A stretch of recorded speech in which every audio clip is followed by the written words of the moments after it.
What's up, everybody? How's everybody doing? So I wasn't sure if I was gonna make a video tonight because, as a lot of you know, I work two jobs, and I had to pick up an extra shift at my weekend job, which I'm at right now, and so I didn't get a chance to catch up on too much sleep. But I really wanted to make a video because, as most of you know, my followers. My channel got demonetized for a while, and it took me quite a while to get that straightened out. So here I am. I'm glad to be back, and welcome back to my followers. I miss doing these videos for you guys, and to my new watchers, don't forget to hit like. Don't forget to subscribe. Don't be shy, and for everybody watching, make sure you comment. I'm going to try to do this video just strictly from memory. I didn't write down any notes about this experience, so hopefully I don't leave anything out, like any major facts. But this is going to be another prison story. This is going to be another story from SMU 1, Arizona DOC, in Florence, Arizona, supermax prison.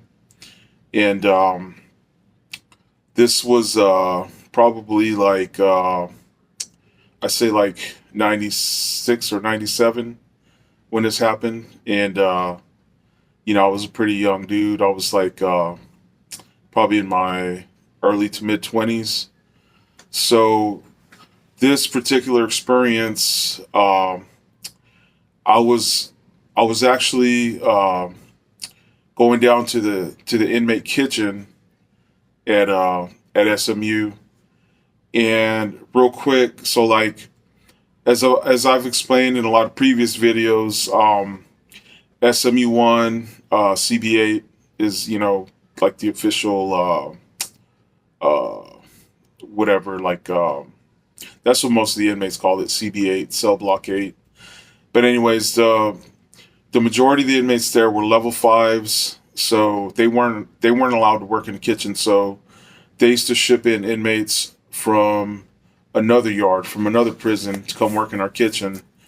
And I think they were sex offenders, if I'm not for sure, but they might have just been like lower level inmates. But so on this particular day, we had just finished feeding dinner. And so what we would do is we would go down to the kitchen, and we would get these big plastic tubs, and we would take them back to the unit, and we would use them to pick up the trays, like the dirty trays, And so what happened was, I guess I just happened to be like one of the last COs down there to the kitchen for whatever reason. And so I walk into the kitchen, and I'm looking for one of those big plastic carts, and I seen one. So I walk over, and I get ready to take it, and there's this pretty big inmate. He was like, I would say he's probably about 6'1" or 6'2", and he wasn't like swole or anything. He was just a big ass dude. Like, I think he was a chief. I think he was a native. And I'd say he was probably maybe about 325, about 6'1", 325. And at the time, I was, like I said, I was a young dude, like about maybe 23, 24. And I was in really good shape because, I hadn't been out of the military for too long. And I used to pump iron like a lot. And like I've stated in some previous videos, I used to do a lot of martial arts, mainly Muay Thai, but before that I did boxing. I only competed in Muay Thai. I never competed in boxing, just did a lot of sparring, a lot of training, but I competed in Muay Thai for a brief period.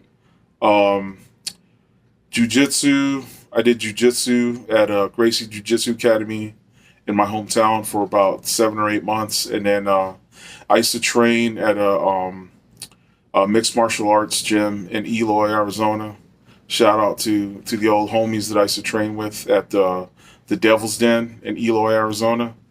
My homie Herb Garcia, he was the main dude that used to train me. And the crazy thing is he's actually Cain Velasquez's cousin. I know a lot of you probably know that name. And he used to tell me about Cain Velasquez before he even started fighting in the UFC. He used to tell me about him when he was wrestling at ASU. And he used to always tell me, I got this cousin that's gonna be a badass, and he's doing like cage fighting and all that. So that was pretty cool. But anyway, so I had a background, in martial arts, and for anybody who doesn't believe me, I always like to show my knuckles. I like to show all these scars from my fighting days, and so a lot of those are from street fights too. A lot of them are from teeth. So I used to piss a lot of the inmates off because I would show them my knuckles and I would say, "Look at my face. My face is pretty. I don't have scars on my face, just on my hands. So what does that tell you?" But anyway, I'm just fucking around. But for real though, so this kitchen, there was usually like, I say probably like about 20 to 25 inmates working in the kitchen. And they would usually only have one CO in there. There was supposed to be two, but we were always short staffed, so there was only one CO working in there, and that was that was a dangerous spot to be in, man. I got stuck working that kitchen a few times. Yeah, I didn't like it too much, but we all had to get our turn working in there. So this particular day, like I said, I went down to the kitchen to go grab the cart, and this big ass dude was he was spraying down dirty chow trays or whatever. And just to kind of give you like an image of the situation. So first let me say, so I went to take the cart, and he was like, "Yo, I'm using that," And I was like, "Hey, man, I don't know what to tell you, dude. I need this cart, And he was like, "No, you're not taking it." So, I mean, I could have just been like, whatever, and just walked away, but nah, I wasn't having it.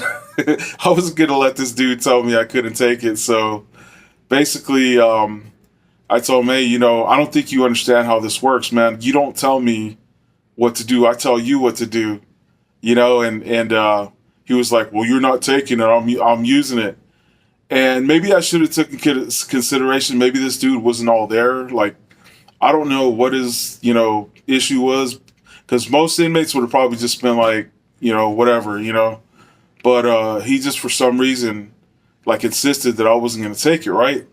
So I kind of noticed that, he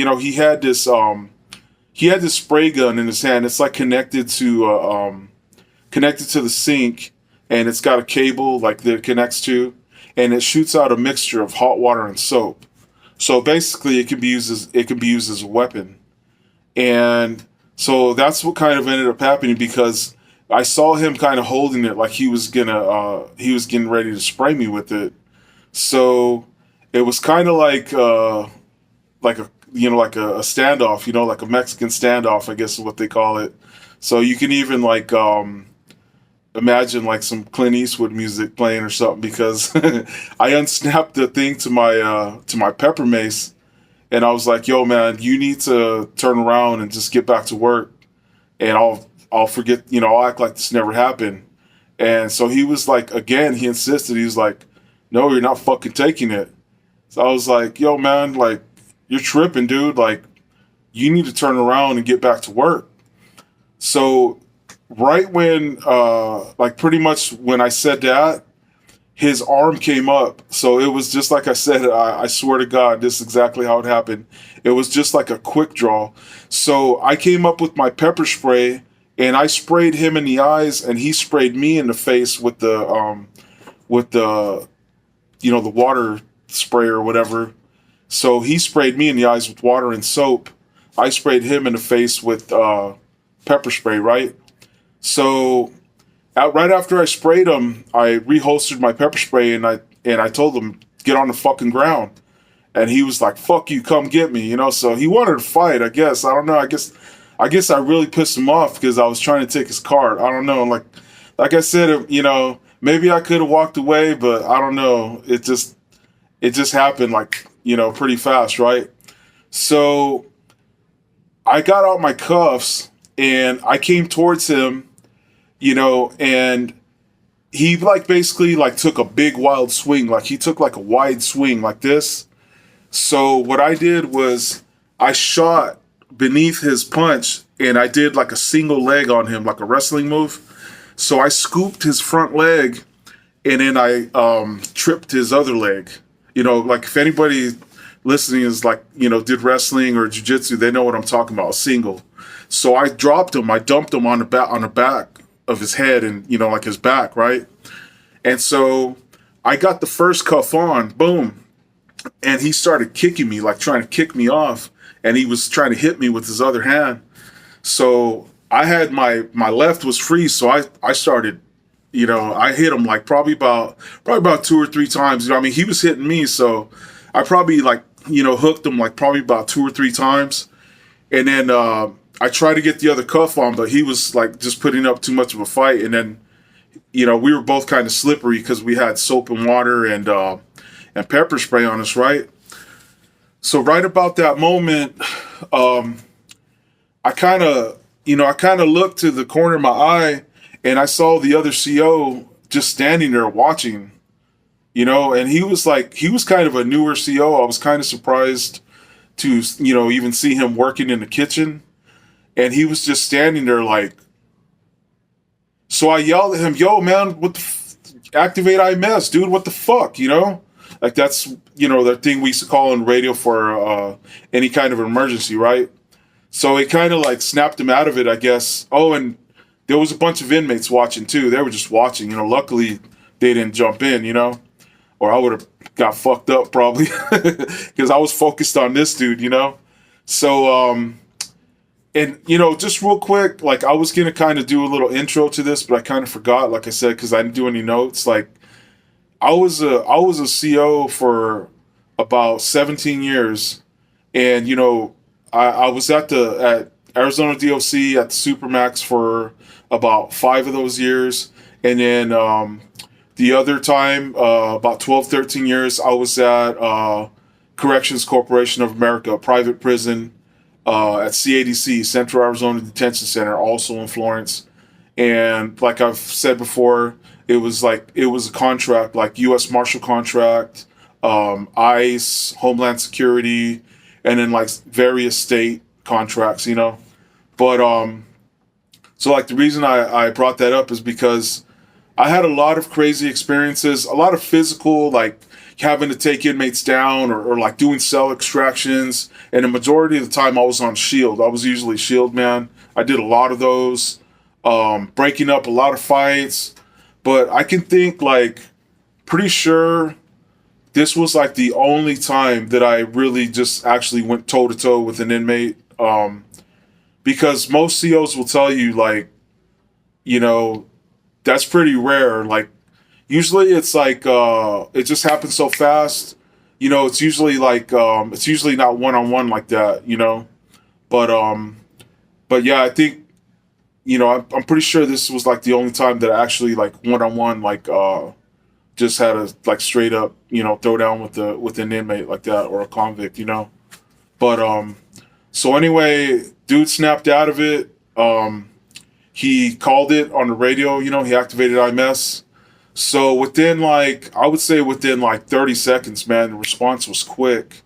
Bunch of other COs come running and they like helped me secure him. And no, they didn't dogpile on him and beat the fuck out of him because there was a lot of other inmates. So they would have probably jumped in and backed up their homie, you know, or whatever. So, but anyways, they kept it by the book, you know, like, you know, they just helped me secure him and everything. And then I, you know, they got me out of the kitchen to go to medical and just get checked out as a precaution or whatever. But, I think my uniform was ripped too. Like he ripped like my buttons off of my uniform top, and yeah. But other than that, like he didn't land any punches to my face or anything, and luckily he didn't land any kicks to my face because, like I said, when I dropped him on his back, he started up kicking like with both of his legs, but he was just mainly kicking me like he kicked me like in the stomach and the chest a couple times, you know. But like I said, I was pretty solid, man. I was in really good shape, and I don't remember if I said it or not, but I was probably about 185 to no, I take that back. I wasn't that light. I was about 195. I think my weight kind of fluctuated between about 195 to about, I'd say like about 210, 215. But I usually kept it around there. But like I said, I was big time into weightlifting and martial arts. So I was, you know, I never claimed to be the toughest dude around or no bullshit like that. But I knew I could handle my own. And most of the inmates and convicts respected me like that, you know. But so anyway, like I'd say like maybe I don't remember if it was that same day or the next day. I got called down to the deputy warden's office, and our deputy warden at the time, I don't remember his name, but he had a reputation of just being a fucking dick, and he pretty much proved to me that that his rep was accurate, because soon as I went in there, he like told me, he was like from, in my opinion, from the report and from the report of the other officer in there, you used excessive force, and you escalated the situation, and I was like, first of all, that other CO just stood there and watched. He didn't even like attempt to assist me, or he didn't even call it on the radio till I yelled at him to call it. So, why are you taking his word for it? And then I basically told him, because he said that it was his intention to put me under investigation. They call it a red book investigation. It's like their most serious level investigation. And he said it was his intention to take my badge, and to walk me out or whatever. So, I basically told him, that I was disappointed to meet him because he had a reputation as a CO of being like a pretty tough dude, like a badass. But then when he became a deputy warden, he pretty much like just became a dick, like like a hypocrite, like hunting, like going after COs that were just like what he used to be, basically, like trying to get them fired or whatever. So when I told him that, he got mad and like he was like, "Get the fuck out of my office." I was like, "Whatever, man." I told him I'm not worried about your little investigation. So that was pretty much like towards the end of my time there at DOC at SMU, because so yeah, I think I said it was about 97 or 98 when this happened, and I put in my 2 weeks like right after that, because I knew they were going to try to fire me anyway. So I went ahead and put in my resignation, and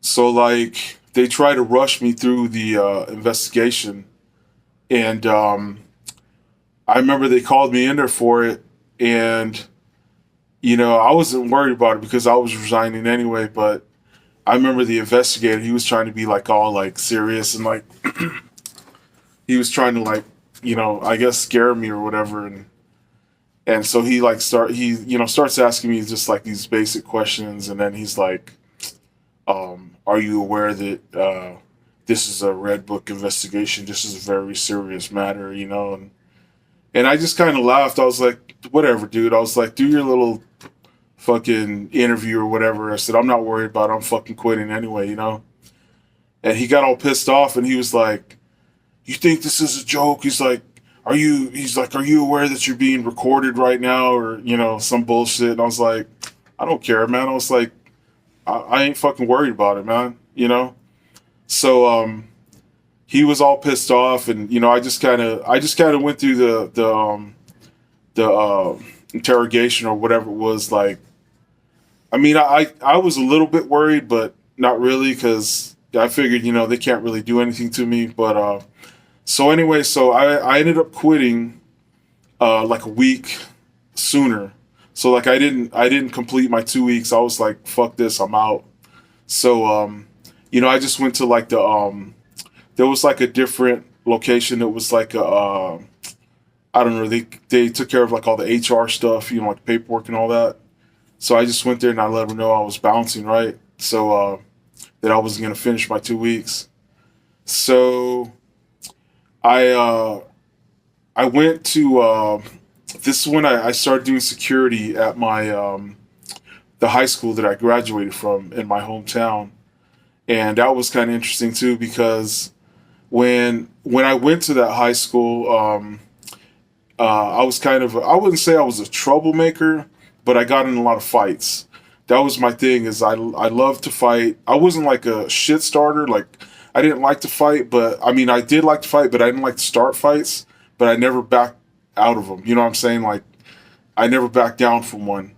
And so like I got suspended from school a few times. I almost got expelled one time. But oh, and the guy that was the assistant principal there when I was going to school there, he was still the assistant principal when I went to interview for my job.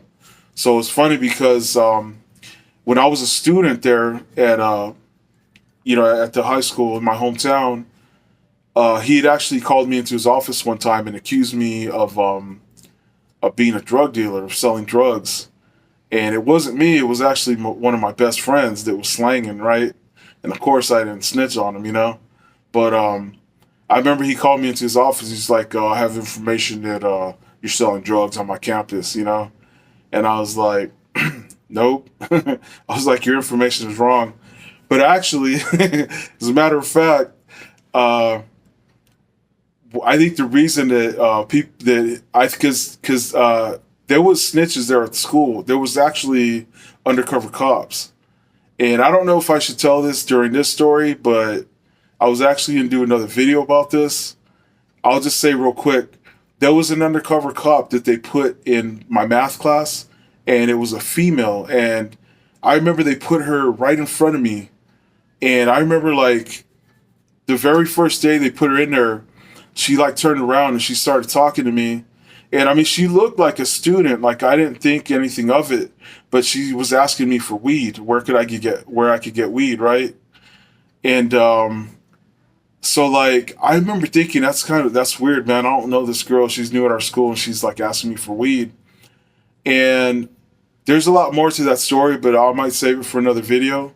But basically, like my friend that was slanging, like he owed me some money for something, like maybe like a couple months before that, and he was a broke ass dope dealer. He was like small time, so you know what I'm saying, like he should have been able to pay me back easy, but his ass didn't have no money when I was pressing him for it when I needed it. So what he told me was he's like, I'm gonna roll a 20 bag for you, and then you can sell the joints and make what do you call it, like double your money. That's what he said. You can double your money. I was like, whatever, dude.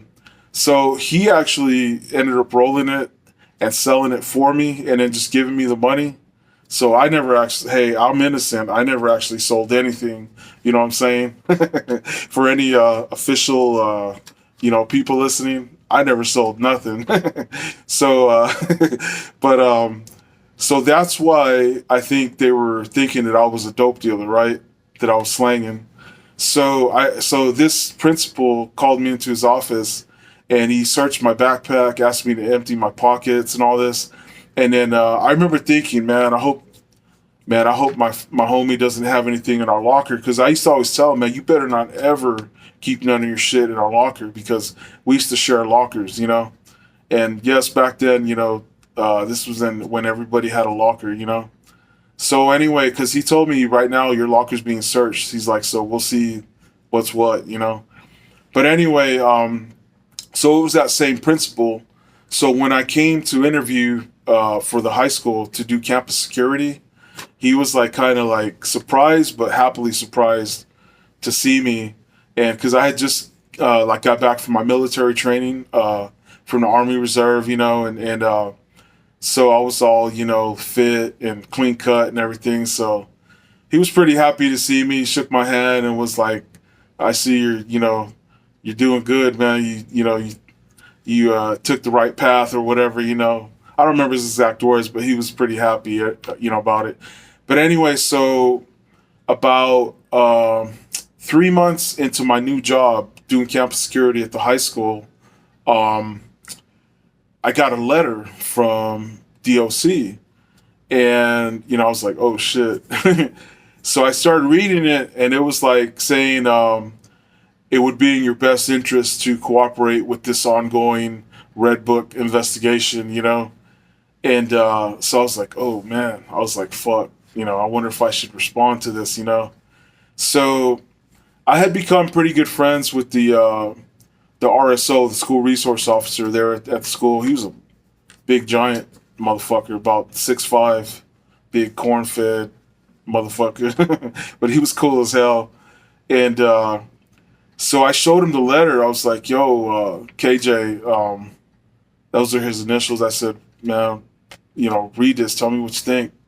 So he read it real quick, and he goes, "Tear it up and throw it in the trash." He goes, "They can't do shit to you. You don't work for them anymore." I was like, "Serious?" He's like, "Yeah." He's like, "Don't worry about that."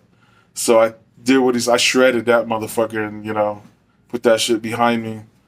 But anyway, yeah, so that was another one of my crazy experiences at DOC.